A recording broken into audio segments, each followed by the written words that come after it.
नमस्कार। आज है दिसंबर की 19 तारीख, दिन सोमवार। बिहार न्यूज के इस चैनल में आपका स्वागत है।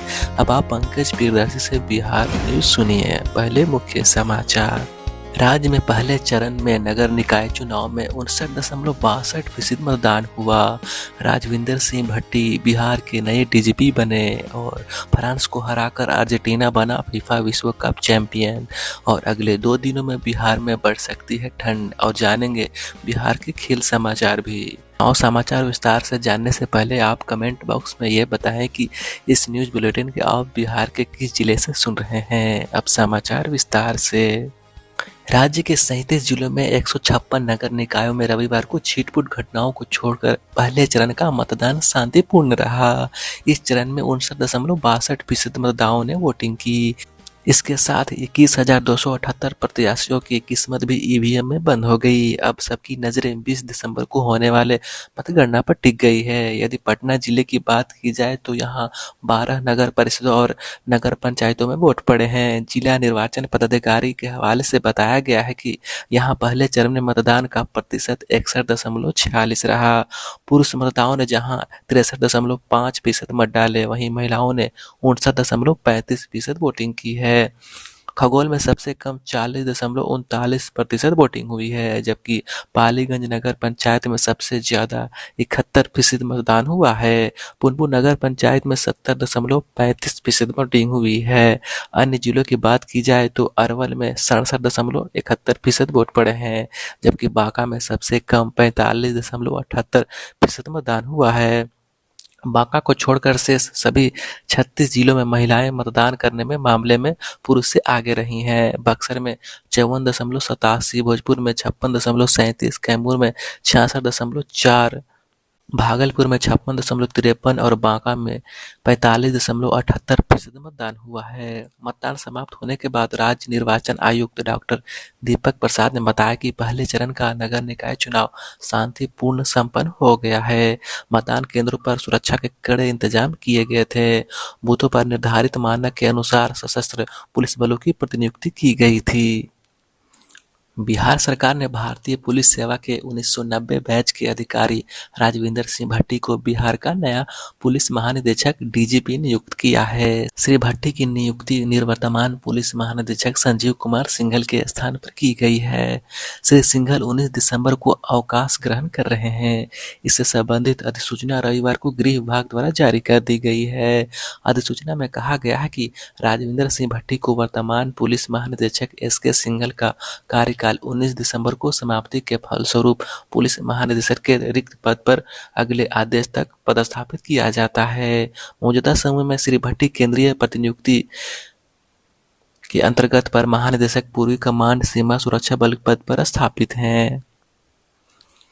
सूबे में ठंड का आगमन होने के बाद अब अपना यह प्रभाव जमाने लगा है। हालांकि अभी न्यूनतम तापमान में उतार चढ़ाव जारी है। मौसम विदों के मुताबिक अगले 2 दिनों में बिहार राज्य में ठंड बढ़ने वाली है।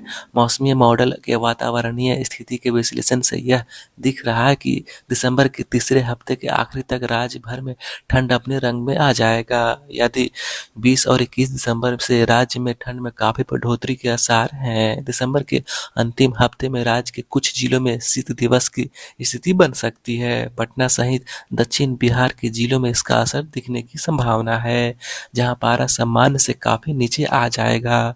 उत्तर बिहार में दक्षिण बिहार की अपेक्षा 1 से 2 डिग्री तापमान अधिक रहेगा। पिछले 24 घंटे में गया, पटना, भागलपुर, पूर्णिया सहित अन्य शहरों में न्यूनतम तापमान में बढ़ोतरी देखी गई है। हालांकि जमुई में न्यूनतम तापमान 0.4 डिग्री नीचे आया है। वहीं पटना में 1 डिग्री पारा ऊपर चढ़ा है। राज्य भर में गया सबसे ठंडा रहा, जहां का न्यूनतम तापमान 7.3 डिग्री सेल्सियस दर्ज किया गया है। राज्य की 6 जगहों पर न्यूनतम तापमान 10 डिग्री से नीचे रहा। इनमें सीवान में 10 डिग्री, रोहतास में 9 डिग्री, औरंगाबाद 9.3 डिग्री, नवादा में 8.9 डिग्री और बांका में 9.6 डिग्री रहा। रविवार को राज्य भर के न्यूनतम तापमान में आंशिक बढ़ोतरी देखी गई है। हालांकि दिन में देर से धूप निकलने की वजह से लोगों को ठंड महसूस हुई। धूप में भी अब दिसंबर के दूसरे हफ्ते वाली गर्मी नहीं रहने से दिन में भी ठंड का एहसास हो रहा है और लोग गर्म कपड़ों का उपयोग करते देखे गए। कोहरे की सघनता बढ़ने लगी है। अगले कुछ दिनों में इसमें और बढ़ोतरी के आसार हैं। अधिकतम तापमान में भी आंशिक गिरावट की स्थिति बनने से दिन में भी हीटर और ब्लोअर का इस्तेमाल शुरू हो गया है। हिमालय की तराई वाले इलाकों में कुछ जगहों पर सुबह में घना कोहरा रहा है। सर्वकालिक महान फुटबॉलर लियोनेल मेसी की बदौलत अर्जेंटीना ने रविवार को फीफा विश्व कप 2022 के रोमांचक फाइनल मैच में फ्रांस को 3-3 शूटआउट के मुकाबले 4-2 से हराकर 36 साल बाद विश्व विजेता का खिताब हासिल कर लिया है। लुसेल स्टेडियम पर आयोजित खिताबी मुकाबले में लियोनेल मेसी ने 23वें मिनट में गोल करके अर्जेंटीना का खाता खोला। अर्जेंटीना पिछले 20 साल में खिताब जीतने वाली पहली गैर यूरोपीय टीम है। अपना आखिरी विश्व कप खेल रहे मेसी ने भी इस जीत के साथ ही विश्व विजेता का ताज अपने सिर पर सजाने का सपना पूरा कर लिया है।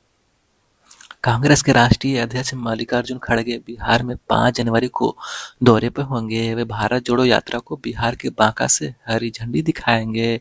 इस बात की जानकारी बिहार कांग्रेस के अध्यक्ष अखिलेश प्रसाद ने दी है। साथ ही प्रदेश कांग्रेस अध्यक्ष ने यह भी कहा कि जहरीली शराब से मरे लोगों के परिजनों को मुआवजा मिले, इसके लिए वे मुख्यमंत्री से बात करेंगे। रविवार को बिहार प्रदेश कांग्रेस कमेटी द्वारा प्रदेश कांग्रेस कार्यालय सदाकत आश्रम में हाथ से हाथ जोड़ो अभियान की शुरुआत को लेकर बैठक का आयोजन किया गया, जिसकी अध्यक्षता प्रदेश कांग्रेस अध्यक्ष डॉक्टर अखिलेश प्रसाद सिंह ने की। बैठक के बाद प्रदेश कांग्रेस अध्यक्ष ने कहा कि हमारे राष्ट्रीय नेता पूर्व अध्यक्ष राहुल गांधी के ऐतिहासिक भारत जोड़ो यात्रा की सफलता को बिहार के आम जन तक पहुंचाने के लिए हाथ से हाथ जोड़ो अभियान की शुरुआत की जाएगी। इसके लिए कांग्रेस के राष्ट्रीय अध्यक्ष मल्लिकार्जुन खड़गे की उपस्थिति में बांका जिले से 5 जनवरी 2023 को यह अभियान प्रारंभ होगी। हाथ से हाथ जोड़ो अभियान को पंचायतों से लेकर प्रखंड और बूथ से लेकर जिला एवं राज्य स्तर पर किया जाएगा। कार्यकर्ताओं पद यात्रा करेंगे। भारतीय पुरातत्व सर्वेक्षण एएसआई के पटना सर्कल ने अपने दिल्ली मुख्यालय को विश्व प्रसिद्ध बौद्ध स्थल पूर्वी चंपारण जिले के केसरिया स्तूप से 1 किलोमीटर उत्तर स्थित रानी वास टीला को संरक्षित स्मारकों की सूची में शामिल किए जाने को लेकर रिपोर्ट भेजी है।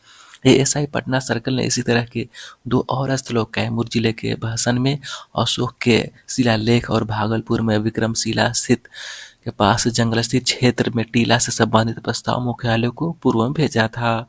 एएसआई पटना सर्कल के अधीक्षक पुरातत्व गौतमी भट्टाचार्य ने कहा कि पटना सर्कल के संरक्षण प्रस्ताव को एएसआई मुख्यालय द्वारा स्वीकार किया जाने के बाद यह प्राचीन स्थल केंद्रीय संरक्षित स्मारकों की सूची में शामिल हो जाएंगे।